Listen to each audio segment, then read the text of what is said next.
नमस्कार, आप देख रहे हैं मुसर्रत टाइम्स लाइव। तमिलनाडु प्रगति का नया अध्याय लिख रहा है। पीएम नरेंद्र मोदी ने तमिलनाडु को दी 17,300 करोड़ की परियोजनाओं की सौगात। इस पर हमारे संवाददाता दिलीप यादव की रिपोर्ट। प्रधानमंत्री श्री नरेंद्र मोदी ने तमिलनाडु में अपने दौरे के दूसरे दिन 17,000 करोड़ रुपए से अधिक की नई परियोजना का उद्घाटन किया है। इसके साथ ही उन्होंने कई आधारशिला भी रखी है। पीएम श्री नरेंद्र मोदी ने कहा कि ये नई योजनाएं विकसित भारत की रूपरेखा का महत्वपूर्ण हिस्सा होगी। उन्होंने कहा ये परियोजना भले ही थुरथुर कुंडी में हो, लेकिन इनसे भारत में कई जगहों पर विकास को गति मिलेगी।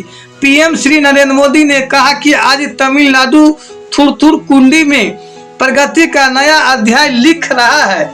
यहाँ कई परियोजनाओं का उद्घाटन किया जा रहा है। इसमें एक भारत श्रेष्ठ भारत की भावना भी आप देख सकते हैं। देश के पूर्वी तट के लिए एक ट्रांसमीटर हब स्थापित करने के कदम में पीएम श्री नरेंद्र मोदी ने बीओ चिंतन बनार बदरसा पर आउटर हार्बर कंटेनर टर्मिनल की भी आधारशिला रखी। उन्होंने कहा कि प्रमुख बुनियादी ढांचा परियोजनाओं का उद्देश्य प्रधानमंत्री श्री नरेंद्र मोदी ने बीओ चित बरनाह बंदरगाह को देश का पहला हरित हाइड्रोजन अब बंदरगाह बनाने के उद्देश्य से कई अन्य परियोजनाओं का भी उद्घाटन किया है। उद्घाटन से पहले पीएम श्री नरेंद्र मोदी ने थुरथुर कुंडी में देश के पहले ग्रीन हाइड्रोजन हब का दौरा भी किया है।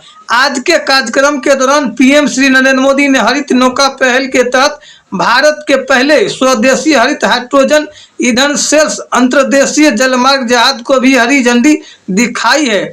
यह जहाज कोचिन शिपयार्ड द्वारा निर्मित है और स्वच्छ ऊर्जा समाधानों को अपनाने और देश की नेट शून्य प्रतिबद्धताओं के साथ संरेखित करने के लिए एक अग्रणी कदम को रेखांकित करता है। पीएम श्री नरेंद्र मोदी ने वांची मनियाची नागरकोइल रेल लाइन के दोहरीकरण के लिए वांची मनियाची तिरुनेलवेली खंड और मेलापियम अरबल मोली खंड सहित रेल परियोजनाओं को भी राष्ट्र को समर्पित किया है। लगभग 1477 करोड़ रुपए की लागत से विकसित दोहरीकरण किया गया है। साथियों, भारत सरकार के प्रयास से आज तमिलनाडु में आधुनिक कनेक्टिविटी एक नई ऊंचाई पर है।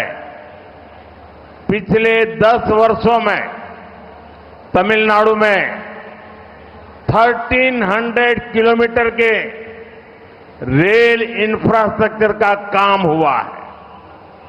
2000 किलोमीटर रेलवे का इलेक्ट्रिफिकेशन भी किया गया है। रेल यात्रियों, आम लोगों की सुविधा, सुरक्षा, इसके लिए सैकड़ों फ्लाईओवर और अंडरपास बने हैं।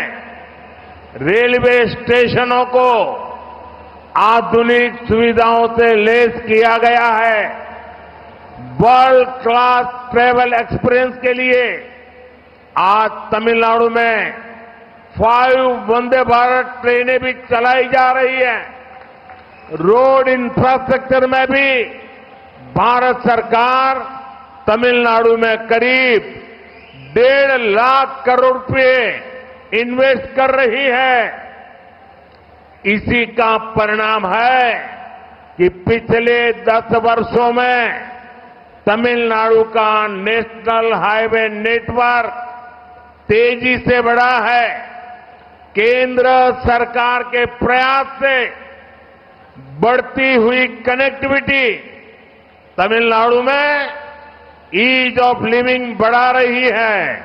और साथियों, ये जो मैं बोल रहा हूं, ये पॉलिटिकल पार्टी की आइडियोलॉजी नहीं बोल रहा हूं, न मेरी आइडियोलॉजी बोल रहा हूं। मैं डेवलपमेंट के काम की बात कर रहा हूं। लेकिन मुझे मालूम है तमिलनाडु में कई अखबार हैं, कई टीवी चैनल हैं जो इन खबरों को छापना चाहेगी, दिखाना चाहेगी, लेकिन यहां जिस प्रकार की सत्ता है वो उनको ये नहीं करने देगी, लेकिन उसके बावजूद भी हम तमिलनाडु की सेवा में कभी रुकेंगे नहीं, विकास के कामों को अटकने नहीं देंगे।